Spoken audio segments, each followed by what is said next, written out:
News that BC Ferries has hired a Chinese company to build 4 new vessels has generated choppy waters, including from its workers. We listened to the Prime Minister say, build, baby, build. We listened to Premier Eby say, buy BC.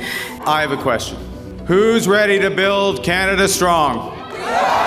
Hey everyone, I'm here at the Little River Ferry Terminal just outside Comox, BC, in the wake of the decision by BC Ferries, which is essentially owned and subsidized by the province of British Columbia, to purchase 4 new ships, not from shipyards here in BC or elsewhere in Canada or even from one of our allies, but from a state-owned shipyard in communist China, sacrificing thousands of good-paying Canadian jobs, including Canadian steel jobs, to subsidize other jobs in a country that has kidnapped Canadian citizens, routinely threatens its neighbors with invasion, and has more recently attacked independent fishermen and farmers here in Canada with tariffs as high as 100%.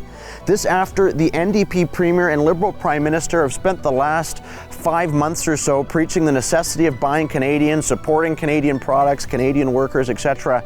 And now, when a $1 billion critical shipbuilding contract is on the line, they offshore it to the country Mark Carney called Canada's biggest security threat. The biggest security threat to Canada. I think the biggest security threat to Canada is China.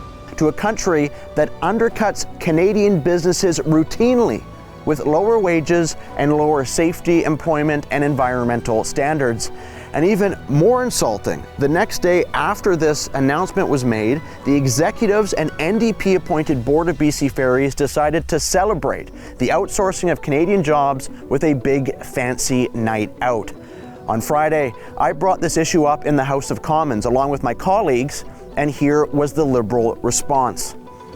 Mr. Speaker, thousands of good-paying Canadian jobs were lost this week when BC Ferries announced the purchase of 4 new ships, not from shipyards here in Canada, but from shipyards owned by the Chinese Communist Party. This despite BC Ferries receiving more than $36 million in taxpayer money from this Liberal government, taxpayer money that is now subsidizing jobs in China, a country that has kidnapped Canadian citizens and has unjustly tariffed our farmers and our fishermen. Will this Liberals government stop pretending they're helpless, show leadership, and demand these ships are built in the best country in the world, right here in Canada? Secretary, the Minister of Transport. Thank you, Mr. Speaker. I share the concern and I share the outrage. The reality is that this particular project, again, is under provincial procurement standards, regulations, and oversight. But I will tell you this, when it comes to this federal government, to everyone in this chamber, it is going to be Canadian first, always. Now, the Liberal government in Ottawa is pretending this decision has nothing to do with them and that they are powerless to stop it. That is not true. For one thing, they could use the $36 million subsidy they are handing BC Ferries as leverage to demand the construction and jobs stay right here in Canada. Secondly, given that Prime Minister Carney has already said China is Canada's, quote, biggest security threat, the federal government could also block the deal on economic and national security grounds. Shipbuilding is a critically important industry with dual-use military and civilian applications.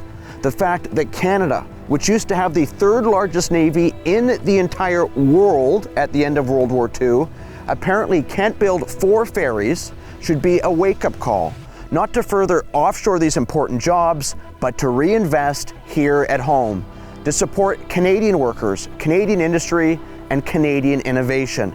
There is no reason these ships cannot be built right here in Canada. The only thing that's missing is political leadership and political will.